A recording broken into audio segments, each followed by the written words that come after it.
And a good Thursday morning to you. Welcome into the Nick Craig Show, streaming live this morning on YouTube, Rumble, X, Facebook. Don't forget that you can take the show with you 24/7 on demand by checking out the Nick Craig Show in your favorite podcast app. You can also listen online by visiting the website nickcraig.com. Our show this morning is brought to you in part by the Law Group. Visit them online at lawgroupnc.com or give them a call at 910-251-6088. We'll have more from them coming up a little bit later on in the program this morning.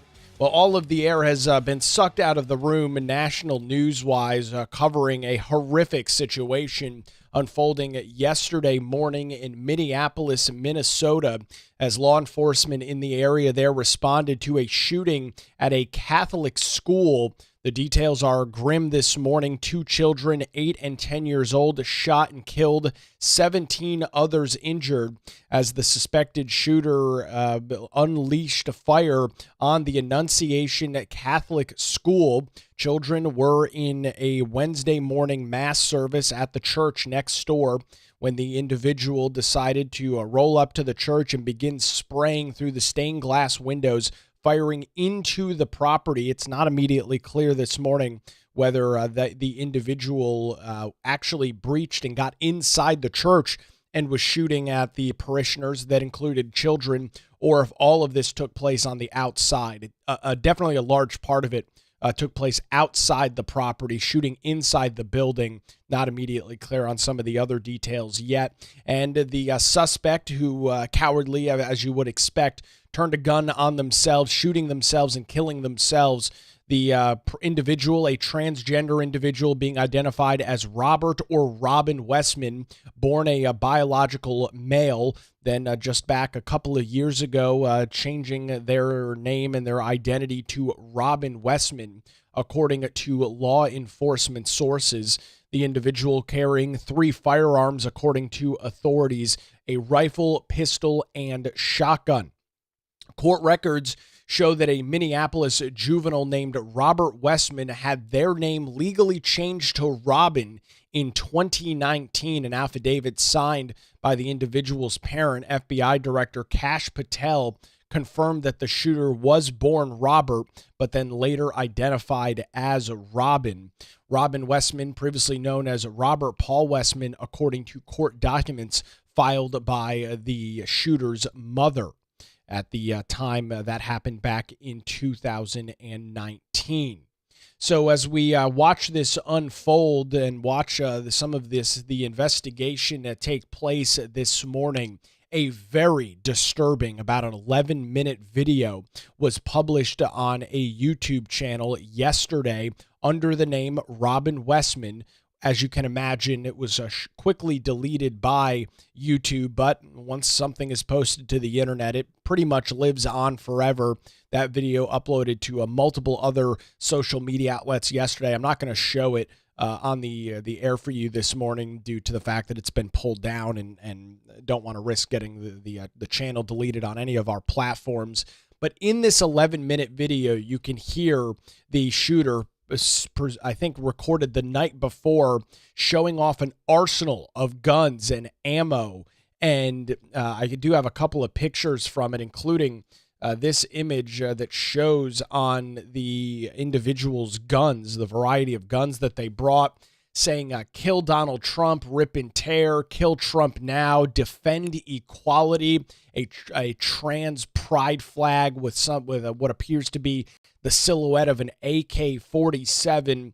The individual in question here this morning, Robin Westman, whatever the hell this low-life piece of garbage identified as, was incredibly deranged. When you watch and I'm not going to encourage you to watch the video because it's incredibly disturbing, but you watch this 11-minute video and the shooter is doing like a stand-up comedy routine, walking around the house, showing all of their different magazines and all of their different firearms, doing like sketch comedy voices and doing this weird demonic laugh. It is an incredibly disturbing video to watch. Again, I don't know that I'd recommend watching it, but this is somebody that from watching that video, It is clear and obvious this is somebody that was suffering from a severe, and I mean absolutely highest level, severe mental issues, severe mental illness, as they're walking around their house talking about how tomorrow's going to be the day and doing this weird child demonic laugh and rummaging through a shooter manifesto, a very, very chilling, very, very screwed up video. And it is blatantly clear and obvious, and it should be to anybody. You don't have to be a licensed psychiatrist to watch that video to see what is said and to hear the voice of the shooter and make the determination, make the conclusion that this is somebody that had a severe mental problem. However, with that, of course, the discussion about another trans shooting at a religious school. You'll remember back in Tennessee last year, another situation unfolding with a transgender individual going into a Christian school, shooting up and killing individuals there. Flash forward to yesterday in Minneapolis, Minnesota, another situation unfolding, this time targeting a Catholic school and a Catholic mass. We are learning from the FBI this morning that they are investigating this as a hate crime. FBI Director Kash Patel directing his entity to begin looking at this as domestic terrorism and an anti-Catholic hate crime, as again, the shooter killed 2 children, ages 8 and 10, and injured 17 others around 8:15 local time in Minneapolis, Minnesota on Wednesday. That happened yesterday morning. So coming up on the 24-hour mark in there. As we look at additional details, Minneapolis Police Chief Brian O'Hare confirmed that the police were aware of a manifesto that the shooter had released on their YouTube channel. That is obviously an active part of their investigation. Some very disturbing writings, some pictures depicting literally Satan himself, literally the devil, in these videos, in these drawings in a book, all produced by the shooter and uploaded to a YouTube channel. A very, very disturbing situation. And it's unfortunate, but folks, not surprising that as this situation unfolded and just seemingly moments after, we had individuals using their position as elected officials, as people of influence, to turn this into a political argument. And I know why it's done every single time, because it's a really good, and I say this disturbingly, but it's a good political tool for those on the left that want to see what it comes down to is gun control. That's really what this argument boils down to. Those that want to see an additional, more restrictions and more processes and roadblocks and hurdles for those that want to be legal, law-abiding gun owners. This is a great opportunity for them to push their agenda forward. It's disturbing, it's unfortunate, but it's not surprising. We see this every single time. Now, I will, of course, bring this fact up, which does not meet the narrative at all. Anytime there's a shooting at a soft target, which is what a school is, what a church is, these are soft targets in which many of these shootings take place. Everybody is first, Democrats are first to run to the cameras, run to the microphones, and talk about gun control. But as we have covered throughout the week, when we talk about gang violence in cities like Chicago, where there have been over 280 people murdered this year, when we talk about crime in inner cities, all with illegal guns, all with convicted felons that can't legally possess them, those on the political left don't have a damn word to say, because that doesn't fit their narrative. Hardened criminals committing crimes over and over again, getting access to illegal firearms, and shooting and killing each other doesn't fit the narrative of gun control. Right? You look at a city like Chicago, which has some of the most restrictive gun laws anywhere in the United States, yet there's been over 280 people killed this year. There have been 1,067 people shot and wounded in Chicago. That city has some of the most restrictive gun laws anywhere in the United States of America. Most of the shootings, if not all of them, that happen in the gang-related situation in which it unfolds are done by illegal firearms. Yet, mum is the word from those on the left. They want to talk about gun control when it fits their narrative, when they can point to a deranged trans psychopath who committed an unbelievably heinous act in Minnesota yesterday. Gun control's relevant there, but it's not relevant when you talk about predominantly inner city violent crime, which of course is rampant in all of these Democrat-run cities. Nothing to be said about that at all.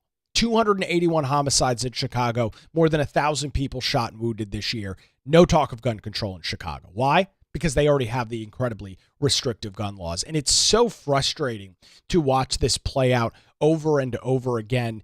Again, I wish I could say I was surprised. I wish I could say I was shocked by what I was hearing, but I wasn't. And it started off with the mayor of Minneapolis yesterday having this to say as it related to the shooting and so on and so forth. Here's the mayor of Minneapolis. We need to be doing more than talking.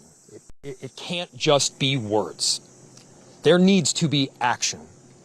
And when we have seen school shooting after school shooting, when we have seen churches get shot up by horrible actors, I think the impetus has to be on all of us as leaders to do a whole lot more, to recognize that we've got more guns in this country than we have people.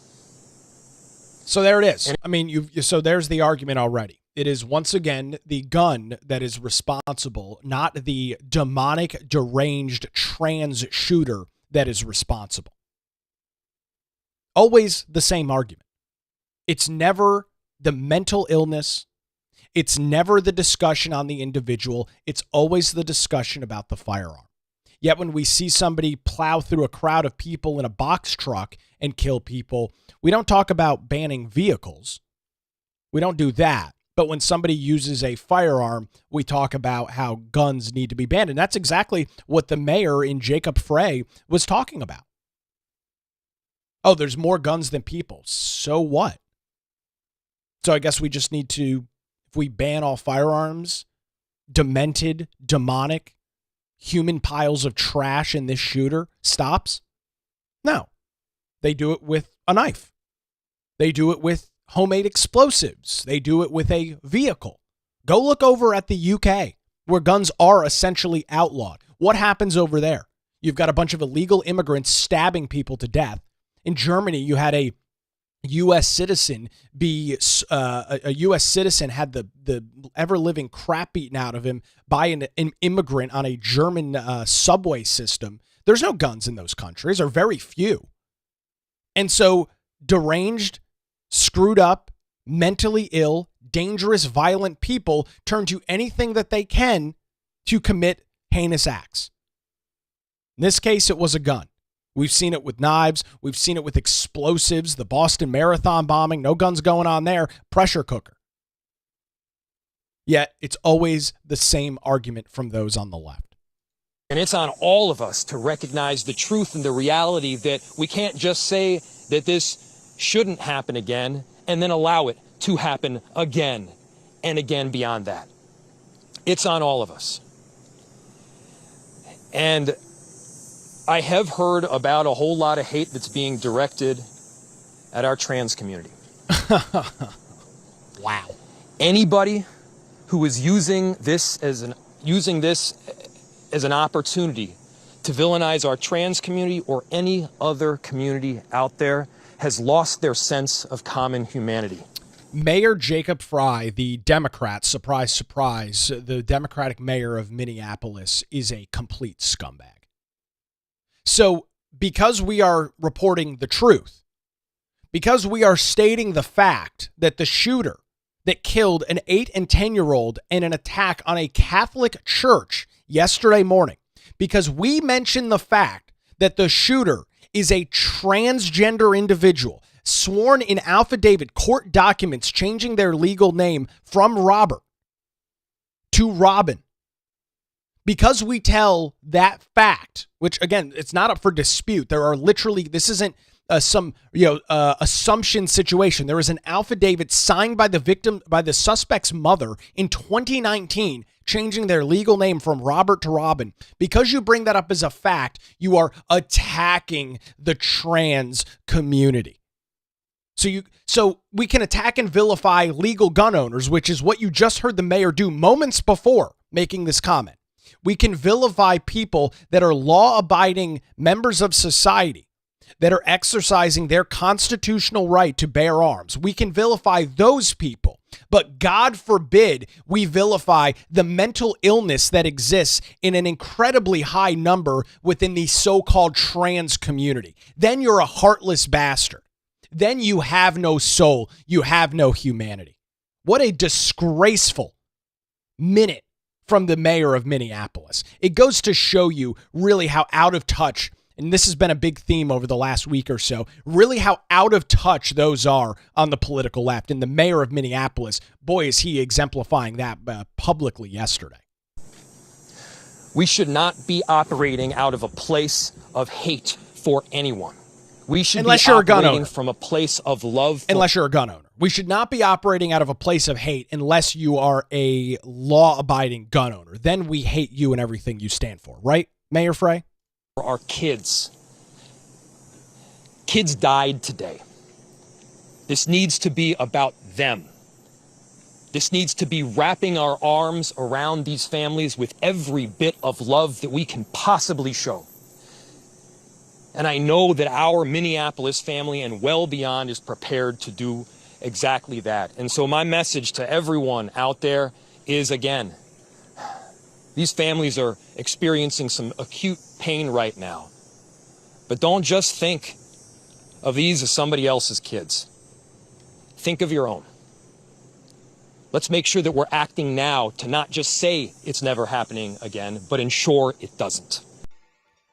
So there is the commentary from the mayor of Minneapolis, wasting no time turning this horrific tragedy with 2 children being shot, 17 others injured, into a discussion about how we have to surround ourselves with the trans community and we need to say everything positive about them. But God forbid you are a law-abiding citizen that owns firearms and does not commit heinous acts. You are part of the problem. That's what he said. I don't think I'm reading too much between the lines there. I don't think I'm drawing conclusions that are unfounded. He said within the span of 60 seconds, he said, we've got a problem in this country where there's more guns than people, but at the same time, I'm hearing a lot of hate against the trans community. And I don't know how it's hateful to point out the fact that the shooter, 2 shooters in the span of a year, have targeted religious institutions, both of them being trans. Does that mean that every single transgender person is a violent criminal that wants to kill children? No, it does not. But nobody is saying that. This is a tactic used by the left pretty frequently when they want to dispel and move the conversation away from something. Oh, well, you're hating the trans community. Let's talk about the trans community for a second and why something like this might have happened. What is one of the things that you have heard consistently over the last couple of years? You've heard that there's a trans genocide happening in America, that Donald Trump and the Republicans are trying to erase trans people. This is the kind of narrative, this is the kind of messaging that is coming out of the mainstream Democrat Party and the mainstream media. If you are trans, you are under attack. How many times have you heard that over the last couple of years? You don't think that propagating that message, that making individuals in the trans community, telling them that they are part of a genocide in the United States of America does not screw with the psyche of those people? You don't think telling them that they are under assault in the United States of America does not play a significant role in the growing mental illness within the trans community? Folks, this is exactly what you would expect to happen. I'm sorry to say it, but it's the God's honest truth. When you tell a group of people that they are under attack, that they are being erased from planet Earth, they will go to whatever means possible to protect themselves. The same way that if you, in your own home, were told that you were under siege, under attack, you would do everything in your power to defend yourself. That's what these individuals think that they're doing. But the reality is actually one that has nothing to do with this. Trans people are not being genocided in America. You are not being thrown in jail because you're trans. You are not being put into a different class of society because you're trans. This is all a made-up narrative propagated by the Democrats. And the end result is an increasingly growing amount of those with severe mental illness in that community. And I would assume, again, I'm not in any of these communities, so I can't speak for certain, but I would assume if you're somebody that is trans, and yes, that comes with a significant level of public scrutiny, sure. But if you're somebody that is trans and you are constantly subliminally hearing that you're under assault, you're under attack, you're being erased, you're being removed from society, do you not think that that would completely F with your head? Do you not think that doesn't have an incredible amount of influence on somebody that in many cases is already dealing with some level of mental illness, that is already struggling with some level of mental issues? Then you're feeding into their head, oh, well, you're being erased. You're being genocided. You're being removed from society. This is the kind of talking point from those on the political left. Spoon feeding an untrue narrative to those in the so-called trans community. And so what does that what does that lead to? Well, it leads to this kind of writing. Defend equality with an AK-47 silhouette. Kill Trump now. Rip and tear. Attacking religious institutions. This is what that narrative, this is what those talking points lead to. Why the hell would you have defend equality with an AK-47 sticker on a binder?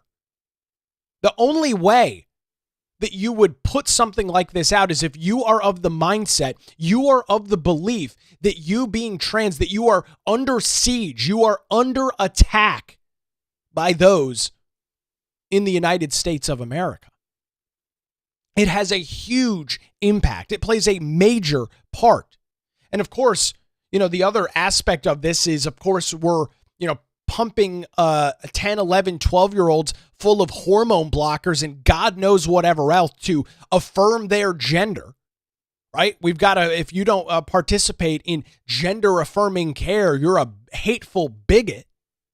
You don't think that adds to the equation as well? Completely screwing with the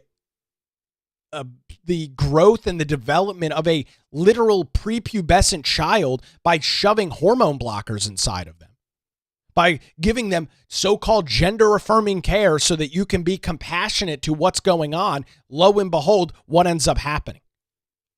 But you can't talk about any of this. If all of the commentary that I just made this morning to the mayor of Minneapolis would be an assault, another attack on the trans community. I don't have any, I'm not portraying an assault on the trans community. I'm not saying trans people need to be removed from the face of the earth. I'm not saying any of that. But if you question some of the issues, if you question some of the, what I'll call medical malfeasance that exists in that community, you're a bigot. And that's what it all boils down to. This is the second time in the span of 12 months that somebody who was born a boy and decided to play as a girl, they decided they wanted to LARP and pretend to be a female, has shot up a Catholic or Christian school. But that's not allowed to take place. That's not allowed to be discussed. When you again, we can talk about guns. We could talk about law-abiding citizens who are not responsible for this and how they're the problem, but we can't talk about the shooter. Can't talk about the shooter. A great comment coming in this morning on our Rumble live chat. No assimilation. The mentally ill do not have to assimilate to normal behavior. Normal people now have to assimilate to the mentally ill. That is a spot-on analysis of what's going on. And more broadly, well, we can talk about mental illness in the United States. We can talk about how at very young ages now, it is a totally normal medical practice to give kids SSRIs and God knows whatever other sort of psychiatric drug because they're a little too energetic. They have ADHD. Right? Oh my God, an 8-year-old boy is a little too energetic. That's never happened in society before. That's never happened in history. Let's pump them up with SSRIs, which will completely kill their mood. Which will completely and in the case of when you're doing it with young children, when you're giving these sorts of medications to 7, 8, 9, 10, 11, 12-year-olds as they're still developing, it completely screws with their body forever. I mean, you are making permanent changes to these individuals. But we don't talk about that either. That has just now become the norm in society. Oh, you have a young child that is acting out as, I don't know, young children have done forever in the entirety of the world. Oh, okay. Here's the solution. Here's the solution. Give them some pills. Take 2 of these a day, and that will solve all of their problems. Don't look into what the kind of effects that this will have on them long term for their growth and development. Just take 2 of these pills a day, and your problem is solved. Don't look into anything further. This is what is now considered medical norms in the United States of America, which, by the way, has the highest level of SSRIs per capita than any other country in the world. No discussion of that either. One of the other things we don't discuss is why we continue to leave soft targets open and vulnerable. We know that deranged, screwed up, mentally ill, evil, awful, terrible people, if they want to commit acts of heinous violence, which is exactly what you saw in Minneapolis yesterday, if they want to commit those heinous acts, they are going to go towards a soft target. And the unfortunate reality of the situation is the soft targets are places where there are no security. The soft targets are places where there are not either law enforcement or armed security to deter a perpetrator. And we have seen over the last 30 years that schools and churches are those soft targets. We've seen that there has been an increase at places where there is less security. We know this is a fact. And, I have to listen to this pontification here from the mayor of Minneapolis about, it's time for us to do something. We know that soft targets are vulnerable. We know for a fact if there is no security, if there is no armed security at a location and a bad guy with either a gun, a knife, an explosive, a vehicle, a bad person that wants to commit violence and crime, they are going to go after a place where there is not security. They are going to go after what is called a soft target. So if you want to talk about doing something, that maybe it's time that we start taking seriously the notion that we have to fortify our soft targets. That does not mean put bars on the windows, metal detectors everywhere, and turn these places into prisons. That's not the solution to the problem. You know what is the solution? Armed security. Good guys with a gun that can prevent scumbags like the so-called individual here in Robin or Robert Westman, whatever freaking stupid name they wanted to go by in their perfect minds of their trans utopia. Maybe that's what we should be talking about. Maybe that's where the conversation should play out. But no, we're going to turn it into gun control.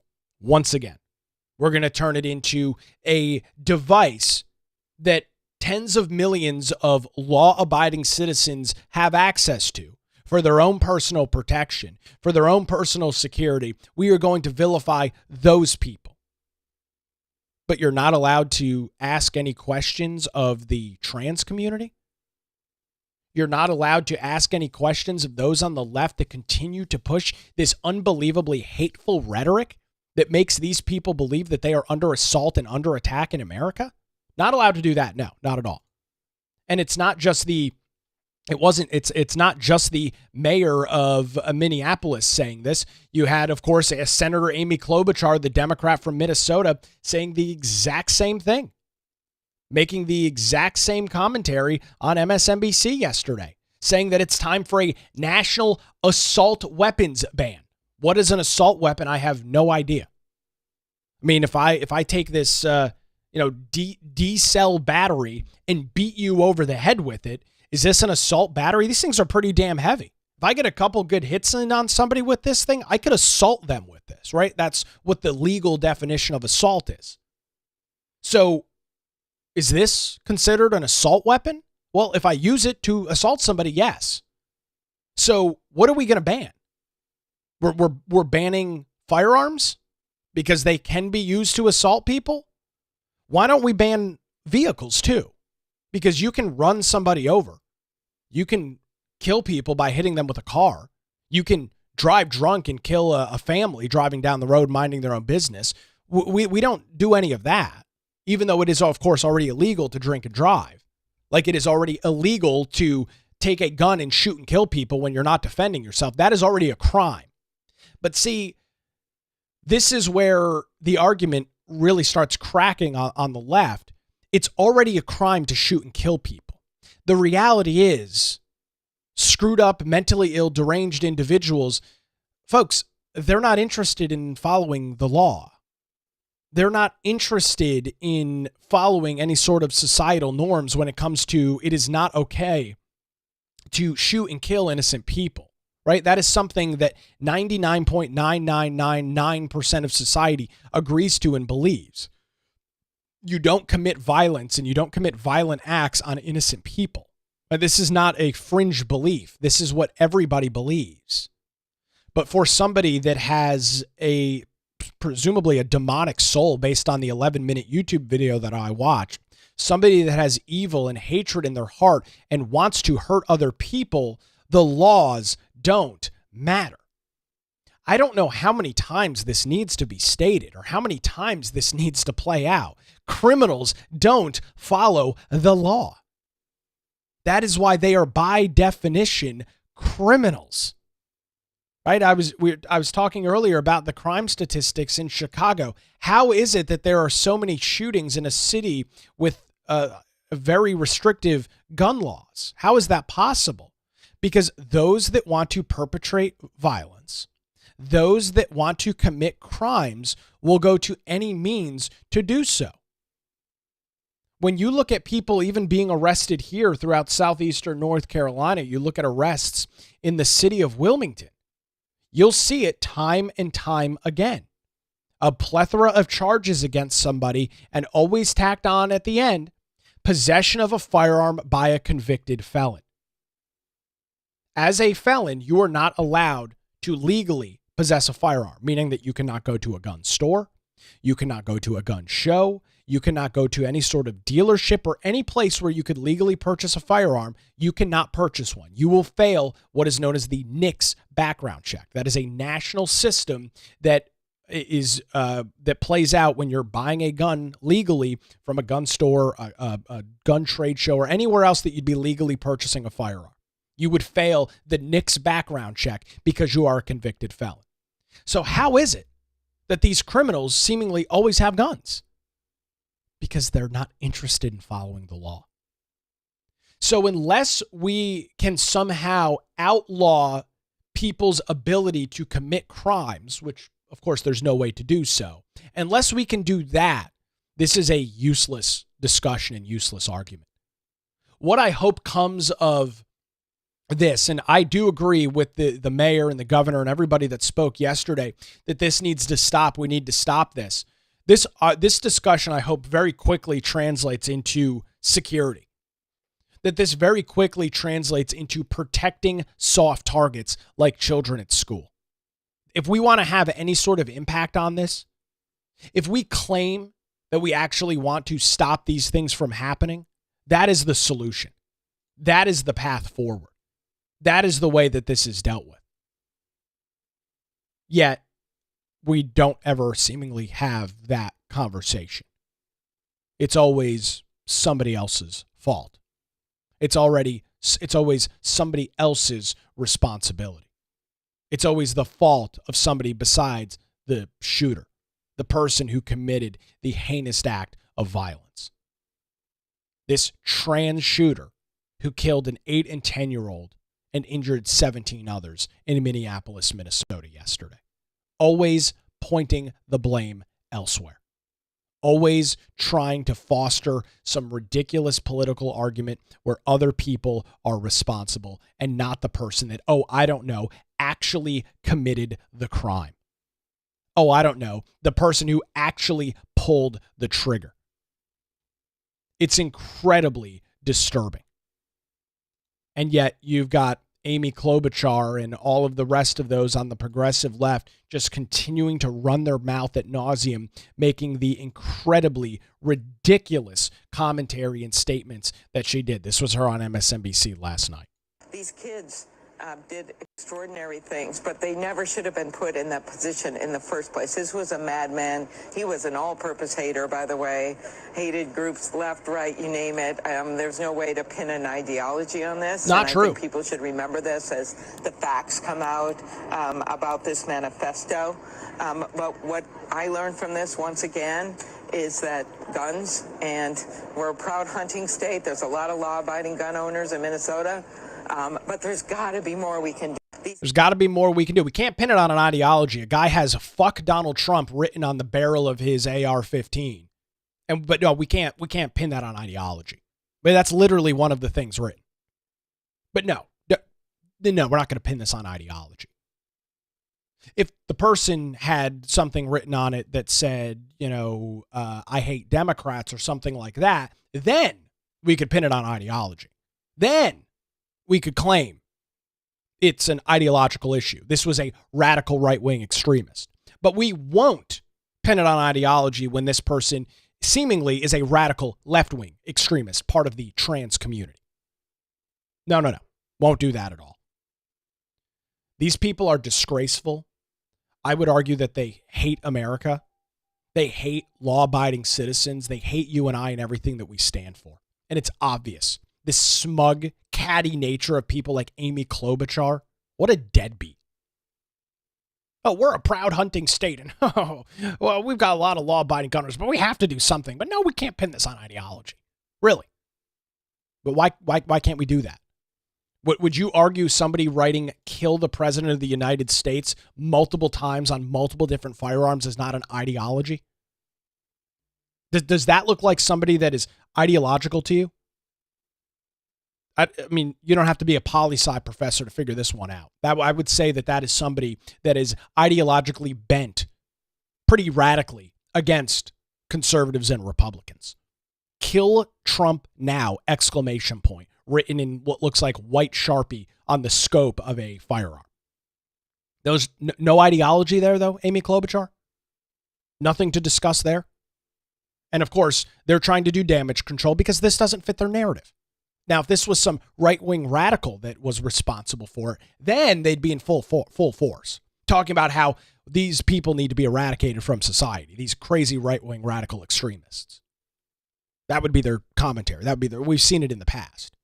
But because this is a left-wing individual, because this was a mentally ill transgender person that is responsible for it, we won't talk about ideology.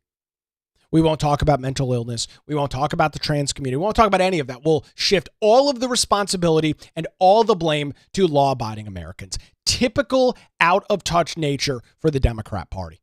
And of course, doing all of this while there are still children in hospitals throughout Minneapolis fighting for their lives. Waiting absolutely no time at all to turn this into a stupid, ridiculous political argument for those on the political left. Disgraceful and disgusting. However, I'm not surprised. I'm not shocked by what I heard yesterday and what I will likely continue to hear in the days and weeks to come. This is, unfortunately, what they do every single time. These are the same arguments they make every time. Pitting the blame somewhere else, pushing the responsibility onto somebody else, and taking no accountability themselves for the things that they should, in fact, be and are responsible for. It's disgraceful, it's disgusting, and they need to be called out on it. And I hope that those like FBI Director Kash Patel, who posted out, put this on his social media yesterday, updates on the shooting in Minneapolis. The FBI is investigating the shooting as an act of domestic terrorism and a hate crime targeting Catholics. The shooter was been identified as Robin Westman, a male born as Robert Westman. The FBI will continue to provide updates on our ongoing investigation with the public as we are able. I hope that this is part of the discussion. I hope that this is called out, because if we really want to stop this, as we hear from all of the bleeding heart liberals on the left, oh, we have to do more, we have to stop this, then we have to look at the full picture. We need to look at everything.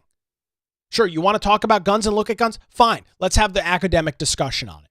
But you can't just pigeonhole yourself on that. If you want to talk about making this stop, if you want to talk about how disgusting of an act this is and how you want to make sure that this never happens again, then you need to zoom as far out as possible and look at the entirety of the situation. But the reality is those on the political left don't, because it makes their party and their ideology look absolutely insane. So they don't want to do that. They want to stop the problem, but they refuse to discuss the entirety of the situation. They don't want to discuss the fact that this individual was trans. They don't want to discuss that this individual was dealing with severe mental illness, maybe brought on by their willingness to change their gender. They don't want to talk about the political left-lean bias of this individual and the hateful and vitriolic things that they had written both in their manifesto and on firearms. They want to discuss none of that. Zero of it. And they want to pin all of the responsibility on tens of millions of law-abiding citizens in the United States. Shame on Amy Klobuchar, the governor Tim Walz, this jackass mayor in Minneapolis. These people are the problem. They want to stop this? All right, then let's take a look at the whole thing. But no. You bring up the fact that Robert Westman is a trans individual identifying as Robin, and you are attacking the trans community. You are assaulting those that are trans. You want to erase them from society. This is the kind of rhetoric on the left. It's absolutely freaking disgusting. So I'm curious how quickly this is going to fade into non-existence, because this does not fit the left's narrative. It's one of their people. It's one of their people that are responsible for this, and they're going to want to make sure this gets out of the news cycle as quickly as possible. Does not fit the narrative. It's not a radical right-wing Trump supporter that's responsible for this. It's a mentally ill trans person that is squarely on the left side of the political aisle. I'm not afraid to say it. I'm not ashamed to say it. You want to talk about solving it? Then let's cover the truth. Let's talk about the facts of the case. I don't want children to be shot and killed in schools, whether it's a Catholic school, a Christian school, or a public school, anywhere. So let's talk about the facts of the story. Let's get all of the information out there and figure out how we can actually stop this from taking place. Not putting blinders on and ignoring the vast majority of the information in the case, also that we can make a political point to push forth gun control, which is exactly what Amy Klobuchar, exactly what the mayor of Minneapolis and everybody else on the left wants to do. They want to ignore everything and anything besides the fact that there was a gun used. This is what she said yesterday, another clip from her on MSNBC about it. It, of course, makes me think about guns and all the work we've done to ban these automatic rifles and to do something when it comes to the background checks and everything, and we keep getting thwarted. We were able to pass a limited measure on a bipartisan basis, but not enough to stop something like this. And it just makes you think about that as well without knowing the details about how he got that gun, if the gun was legal, what kind of gun it was. But it was clearly one of these automatic rifles to be able to shoot that many kids so fast. Earlier this year, of course, I think about the attacker who shot two Minnesota state lawmakers in their home. There you go. No discussion of mental illness. No discussion of political ideology, no discussion of them being trans, nothing. Just all guns, all firearms. What a disgrace. I'll say that, I'll leave you with this. It's not hate to tell the truth. It's not hate to look at a situation at its entirety and discuss a variety of different factors. It's not hate to do that. Do not be bullied into running away from these discussions. Do not be bullied into not discussing the pertinent facts and information on this case by those on the left that want to turn this into, oh, well, you're just a bigot if you think that way. It is not hateful to tell the truth. It is not hateful to provide all of the facts and all of the information on a case, on a situation, which is what the left wants to do. Do not be afraid to speak your mind and speak the truth of the matter. Don't be bullied into ignoring all of that by those on the political left.